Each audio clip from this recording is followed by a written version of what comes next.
He watched powerful rulers negotiate brilliant peace treaties in the morning, then humiliate themselves chasing a woman who didn't want them by nightfall.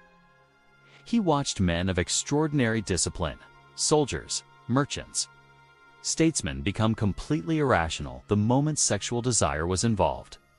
And in the language of modern psychology, we now understand why this happens. When a man is in a state of desire, specifically sexual desire, the prefrontal cortex, the part of the brain responsible for long-term thinking, risk assessment, and social judgment, gets suppressed. The limbic system, the ancient, emotional, survival-driven part, takes over.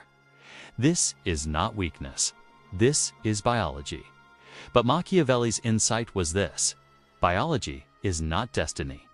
The men who understood this process, who could see it happening in themselves, had a chance of managing it. The men who were unconscious of it were permanently at the mercy of anyone who understood it better than they did, and who understood it best. The women who worked in the inns and brothels of Florence. This is not a moral judgment. This is an observation about information asymmetry. These women had studied male psychology out of pure survival necessity.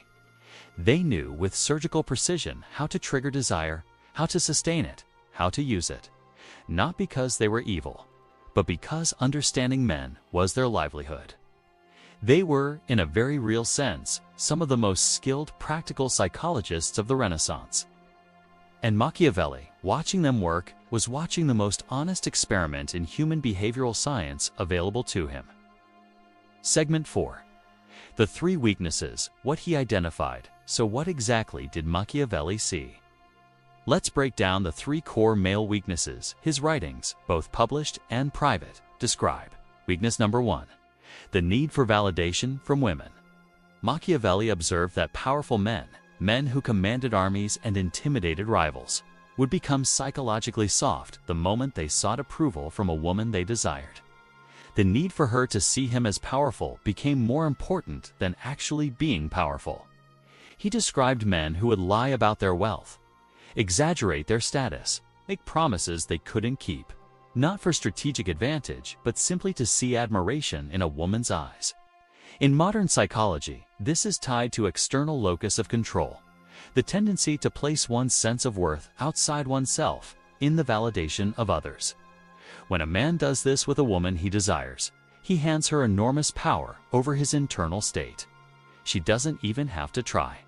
The moment he needs her approval to feel good about himself, she holds leverage over him, often without realizing it.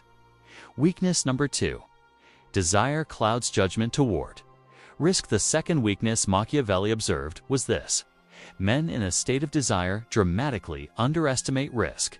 In his diplomatic career, he saw men make dangerous political alliances, compromise entire nations, because the alliance came through a woman they were infatuated with. He saw men trust people they shouldn't trust, ignore warnings they should have heeded, take actions they would never have taken with a clear mind, simply because desire was clouding their threat estimate. The Romans had a phrase for this: amor est mentis, perturbatio. Love is a disturbance of the mind. Machiavelli agreed, but he went further. He said that the disturbance was predictable, and that a truly dangerous opponent would always look for the woman in a powerful man's life as the vector of attack, not to seduce him, to study him. Because a man in desire reveals everything: his insecurities, his needs, his soft spots. Weakness number 3. Confusing surrender with intimacy. This is the most subtle and perhaps the most important. Machiavelli observed that men often wanted to be overcome by desire.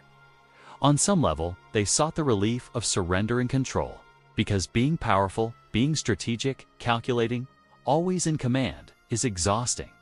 Desire offered an escape, a permission slip to stop thinking and just feel. And so men weren't just falling into weakness, they were running toward it. This is what modern psychology calls the intimacy control paradox. The same drive that makes a man seek mastery over his environment makes him secretly yearn for someone or something that can overpower him, at least temporarily. And the women in those Florentine establishments, they understood this intuitively. They weren't just offering physical pleasure. They were offering release from the burden of self-control. That's a far more powerful product.